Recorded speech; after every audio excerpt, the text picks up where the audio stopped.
Adapun tujuan dibuatnya media adalah sebagai tempat tinggal, sumber makanan, dan penyedia nutrisi bagi mikroorganisme yang akan dibiarkan.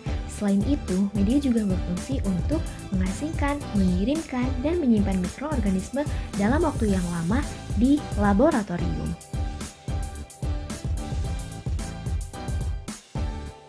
Tujuan dari pengupasan serta pencucian pada kentang adalah untuk menghilangkan kotoran atau bahan yang tidak dikehendaki yang menempel atau terbawa. Tahapan kedua ini dilakukan agar massa dari kentang dapat diketahui, dan pemotongan pada kentang dilakukan agar memudahkan dalam proses pembuatan ekstrak kentang. Perebusan pada kentang dilakukan agar diperoleh ekstrak kentang yang merupakan sumber karbohidrat atau makanan bagi biakan pada media PDA, potato, dextrose agar. Di samping itu, air rebusan dari kentang ini bisa mempercepat proses fosforilasi dan pigmentasi pada jamur.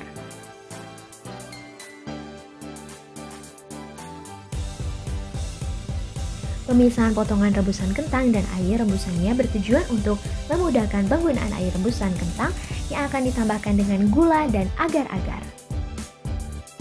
Tahapan kelima yaitu menambahkan agar-agar dan gula pada air rebusan kentang. Dextrose atau gugusan gula baik itu monosakarida maupun polisakarida merupakan penambah nutrisi bagi biakan pada media PDA. Agar merupakan bahan media atau tempat tumbuh bagi biakan yang baik karena mengandung cukup air. Agar juga merupakan salah satu bahan yang tidak dapat diuraikan oleh mikroba sehingga dapat digunakan sebagai pemadat dalam pembuatan media padat.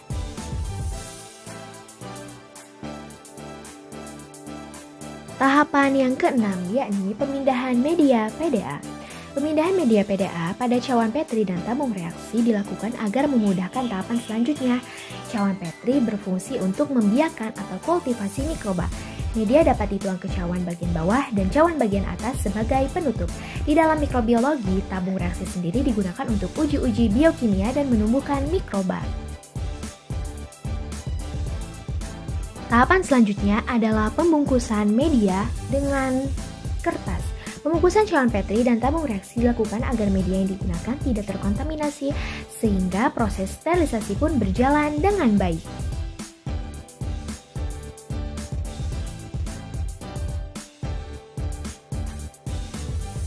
Tahapan ke-8 memasukkan media PDA ke dalam autoklaf. Media PDA yang dimasukkan ke dalam autoklaf bertujuan untuk disterilkan. Dalam proses sterilisasi ini, suhu, waktu, dan tekanan pada autoklaf harus tepat agar media yang dibuat terhindar dari kerusakan dan kontaminasi yang tidak diinginkan. Beberapa prinsip dari sterilisasi dengan autoklaf yaitu yang pertama, sterilisasi bergantung pada uap sehingga udara harus benar-benar dikosongkan dan disterilisator. Yang kedua, semua bagian bahan yang disterilkan harus benar-benar dilalui oleh uap panas. Yang ketiga, bahan-bahan yang berpori atau yang berbentuk cair harus permeable terhadap uap.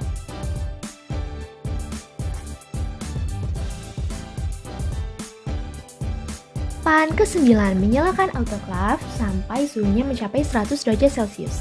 Langkah tersebut ditujukan untuk membunuh endospora, yaitu sel resisten yang diproduksi oleh bakteri. Sel ini tahan terhadap pemanasan, kekeringan, dan antibiotik. Tahapan ini dilakukan selama 15-20 menit. Apabila media yang disterilkan berukuran lebih besar, maka waktu yang diperlukan akan lebih panjang, karena panas memerlukan waktu untuk menembus bahan tersebut.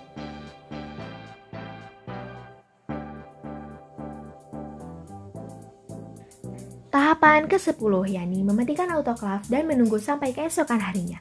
Hal tersebut dilakukan agar suhu pada autoklaf bisa menyesuaikan suhu ruang sehingga memudahkan praktikan untuk mengambil media.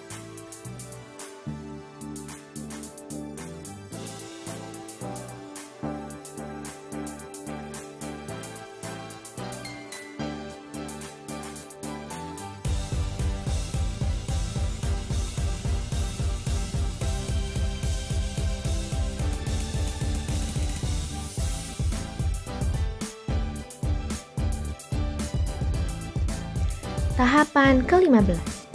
Lama waktu inkubasi pada setiap mikroorganisme berbeda-beda. Untuk bakteri sendiri, waktu yang digunakan untuk peremajaan kurang lebih 24 jam. Pada waktu tersebut, bakteri dimungkinkan telah berada pada fase logaritmik atau eksponensial. Pada waktu tersebut, bakteri melakukan pembelahan dalam jumlah yang konstan dan jumlah sel meningkat, sedangkan waktu inkubasi pada umumnya 3-7 hari.